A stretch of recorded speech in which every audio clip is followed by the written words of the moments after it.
Hi almal, ek is Danel en ek groet julle in die wonderlike naam van Jesus Christus. Nou vandag wil ek graag met julle gesels oor die afgelope um, gebeure wat oor die naweek plaasgevind het, rakende die Olimpiese spele en die afskuwelike tonele wat ons as Christen gesien het, wat uit en uit 'n bespotting is van ons Christen geloof. Nou, ek maak hierdie video omdat ek 'n paar vrae ontvang het van mense daar buite. Ek gedink, laat ek nou sommer 'n video maak en dan antwoord ek sommer nou almal op een slag. So, ons gaan kyk vandag eerstens na wat gebeur het en dan nou hoe jy as Christen behoort op te tree in sulke tipe situasies volgens wat die Bybel sê. So, vergeet maar my opinie, vergeet van die wêreldse opinie, ons gaan kyk na wat God sê ons moet doen, wat sy woord vir ons al jare terug daar ingesit het, wanneer mense met sulke situasies gekonfronteer word. Nou, as ons kyk, die heel grootste ding wat 'n opslag gemaak het, ekskuus, iets in my oog, opslag gemaak het, is die toneel waar daar uitgebeeld is, daar bespotting gemaak is met die laaste ete wat Jesus vir die disippels voorberei het, die avondsmaal, waar hy vir die disippels vertel het dat wat dit beteken om nagmaal te gebruik en dat die wyn, sy bloed die wyn is wat hulle drink en die brood sy liggaam verteenwoordig. En as ons dieper daarin aangaan, het hy eintlik nou vir hulle verduidelik, dit is wat gaan gebeur tydens die kruisiging, hy gaan sterf, hy gaan sonde word, dit is die brood en hy is die lewe, die brood wat lewe gee, dit word gebreek, soos wat hy hierdie brood breek, word sy liggaam gebreek vir ons en hy word sonde, maar sy bloed wat drup is die sonde wat hy dan op homself geneem het en hy, daardie bloed kry ons verlossing. Vir die bloed wat gestort is verlossing vir jou en my en enigeen daar buite wat dit wil aanvaar, bied dit daai verlossing. So jy kry die ewige lewe daardeur as jy dit dan nou aanneem. As jy Jesus as jou persoonlike saligmaker aanneem. Nou, hy het dit vir sy disippels met hulle gedeel, die 12 disippels, en juis met die doel dat hulle moet uitgaan die wye wêreld in en dit gaan verkondig en hierdie goeie nuus gaan verkondig en sê, weet jy wat, Jesus het nie net gesterf, het nie verniet gesterf nie, dit is hoekom hy gesterf het, hy het gekom aarde toe, God het mens geword, sodat ons vir ewig en altyd saam met hom kan wees, gered van sonde.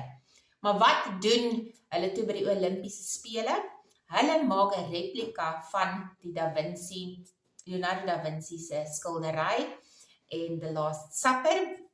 Daar's baie mense wat gesê het, dit is glad nie die geval nie, dit is net die Griekse gode wat vereer word van die Olimpiese spele, maar daar het nou baie inligting weer uitgelek soos altyd.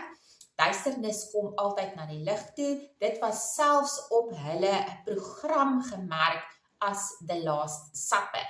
So die item as The Last Supper. So mens kan nooit duisternis kan nie wegkry van die lig af nie. So ja, daar's geen twyfel daaraan dat dit is wat hulle uitgebeeld het nie. So as ons kyk na hierdie uitbeelding van hulle, so ons gesien het, die blou mannetjie daar het nou die maaltyd verteenwoordig en hy het natuurlik, of sy, mens weet nou nie, want dit was klomp drag queens, dit was klomp,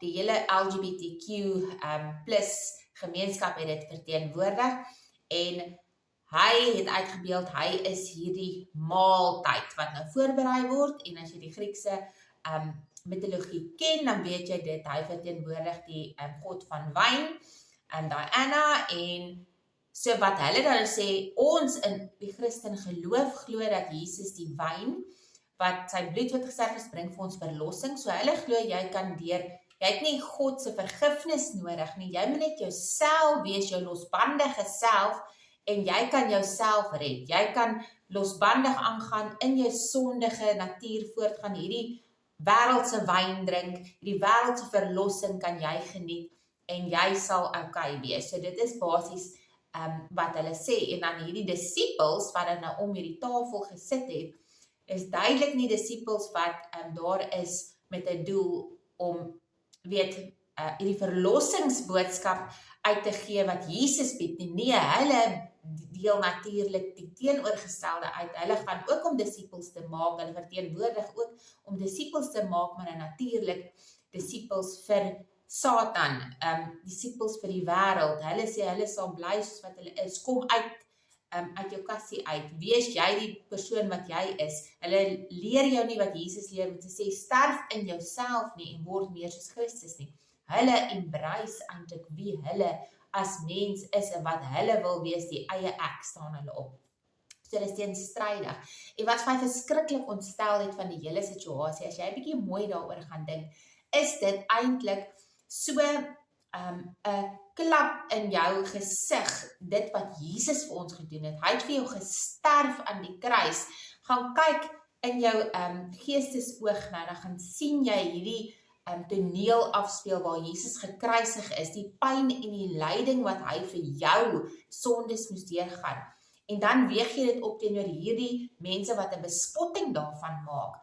En hulle vertrap sy bloed, hulle vertrap dit wat hy vir jou gedoen het. En ek kan nie sien hoe enige persoon wat werklik sê hulle is 'n kind van God daarmee kan saamstem nie. Want dan sê dit vir my baie van jou karakter, dit sê vir my wat jy as Christen, hoe jy God werklik sien.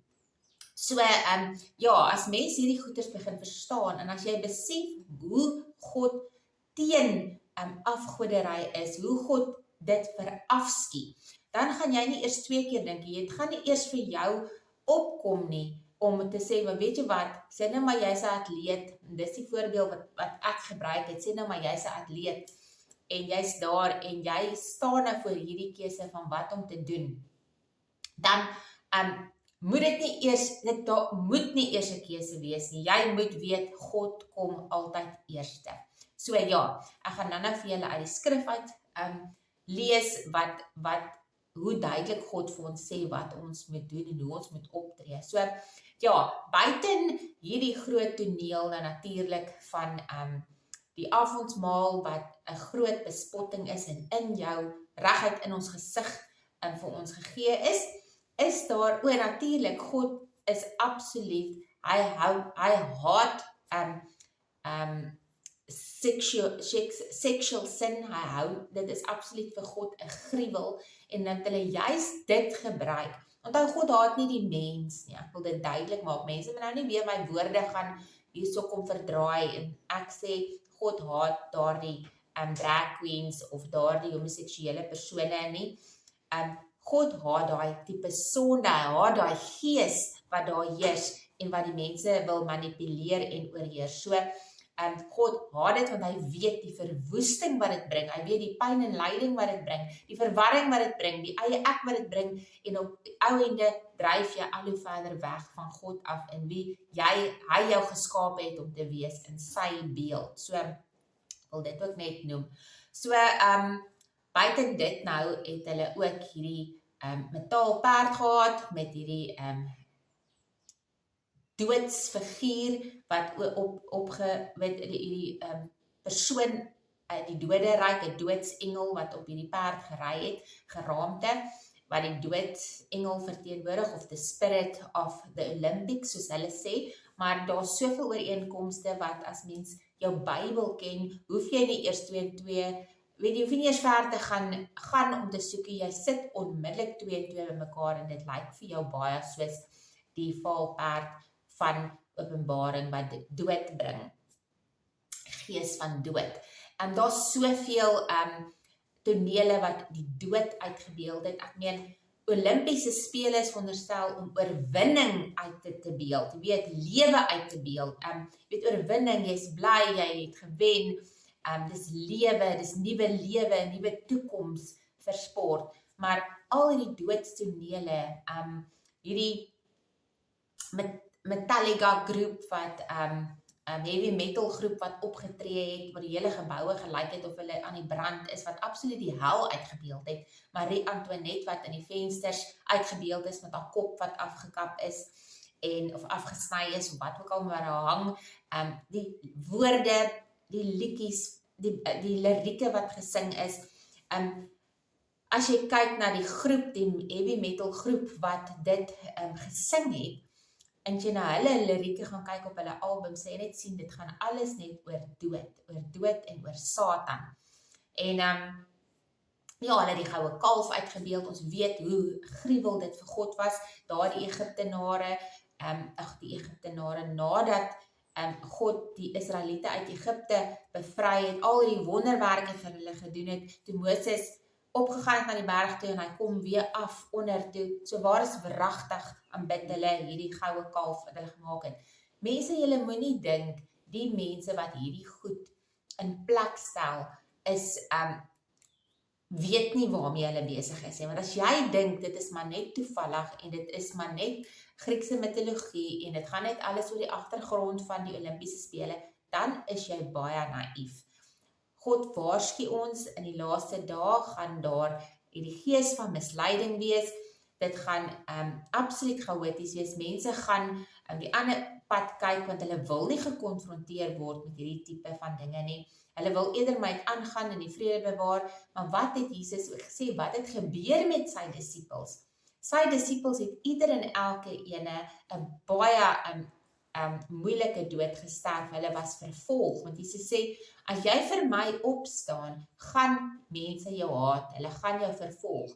Goed, so kom ons kyk gou na wat sê die woord van God, oor wat ons as Christen behoort te doen. So as jy gaan kyk, in 2 Korintiërs 6 vanaf vers 14 staan daar, moenie saamspan met ongelowiges nie, want watter vennootskap kan daar wees tussen reg en onreg? Watter ooreenkoms kan daar wees tussen Christus en Belial? Of watter gemeenskaplikheid kan daar wees tussen 'n gelowige en 'n ongelowige? Watter ooreenkoms het die tempel van God met afgode? Ons is mos die tempel van die lewendige God. Dit is soos God gesê het, ek sal onder hulle woon en rondbeweeg, en ek sal hulle God wees, en hulle sal my volk wees. Daarom, gaan van hulle af weg, en hou julle eenkant, sê die Here, en moenie vat aan wat onrein is nie. Dan sal ek julle ontvang, en ook ek sal vir julle 'n vader wees, en julle sal vir my seuns en dogters wees, sê die Here Almagtige. Goed, dan Efesiërs 5, ek sal hierdie skrifgedeeltes onderaan in die deskripsieboks heg. Efesiërs 5, vanaf vers 11, lees ons die volgende. Hy sê, ekskuus, ek gaan my plekkie kry hierso. En moenie aanhou deelneem aan die nuttelose werke van die duisternis nie. Nee, ontmasker eerder hierdie werke, want wat mense doen in die geheim, want mense doen in die geheim dinge wat te skandelik is vir woorde. Maar as die lig daarop skyn, kom alle dinge se ware karakter aan die lig. En alles waarvan die ware karakter aan die lig kom, is self lig. Daarom word geskrywe, word wakker, jy wat slaap, staan op uit die dood, en Christus sal jou verlig. Wees dus baie versigtig, vers 15, hoe julle lewe. Moenie soos dwaase mense leef nie. Leef wys. Benut elke geskikte geleentheid, want ons lewe in slegte tye.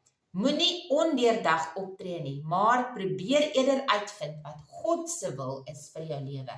So, die raad wat ek kan gee is, ek kan nie sê vir enige persoon of atleet wat hulle moet en nie moet doen nie, ek kan vir jou sê wat God se woord sê, hoe hy voel oor hierdie tipe goeders, en dat jy by sy voete moet gaan sit, ieder en elkeen, en hoor wat sy wil vir jou lewe is, en dan sal die Heilige Gees jou oortuig in jou hart van wat reg en wat verkeerd is om te doen. Het gaan alle moeilike raak, soos ons lees in die woord, in die laaste dae gaan het alle moeilike raak om die regte ding te doen, om op te staan vir God se waarheid. Mense, as jy maar net aangaan en deelneem, is daar nie regtige verskil wat jy maak nie. Ja, tensy God vir jou uitdruklik gesê het, gaan daarheen en maak 'n verskil, want dan wil jy gebruik, maar dan moet jy doodseker wees, dit is wat God vir jou gesê het, die opdrag wat hy vir jou gee het. Maar deur dit nie te doen en nie saam te stem nie, maak jy dalk nie 'n groot impak op die wêreld nie, of niemand sien dit dalk eens raak nie, maar vir God is dit, hy eer dit, en hy sal jou later daarvoor beloon. Ons beloning is nie hier op aarde nie, ons beloning is in die hemel, daar is waar ons krone gaan kry, en dit is waarna ons moet uitsien. Ons moet nie strewe na wêreldse erkenning nie, ons moet strewe na dit wat God eendag vir ons gaan gee, en die prys wat hy vir ons gaan gee. So ek hoop julle verstaan, en ek hoop regtig elkeen sien die erns van dit te raak, want dit is openbloot daar om die Christen net te spot, en dit hulle kom weg daarmee, want mense staan nie op nie. Daar het daarom 'n hele paar mense hulle stem dik gemaak, maar hoeveel mense gaan werklik iets daaromtrent doen? Dit is die vraag. En dan los ek julle met 'n laaste gedagte. Daar was 'n atleet gewees, net in die begin, hierdie man, jare terug, net toe die Olimpiese spele begin het, en hy het regtig hard geoefen, en hy het uiteindelik by die Olimpiese spele opgeëindig, maar die dag toe sy item moes opkom, het sy item op 'n Sondag geval, en hy het so sterk daaroor gevoel, dat hy besluit het, dit is die dag van die Here, en hy gaan nie op 'n Sondag deelneem nie. Onthou julle, 'n paar jaar terug nog, het jy Sondag was winkels nie eens oop nie, daar was nie drankwinkels oop nie, jy het kerk toe gegaan, en dis dit, jy het nie gewerk nie, want jy het dit as 'n heilige dag van God beskou.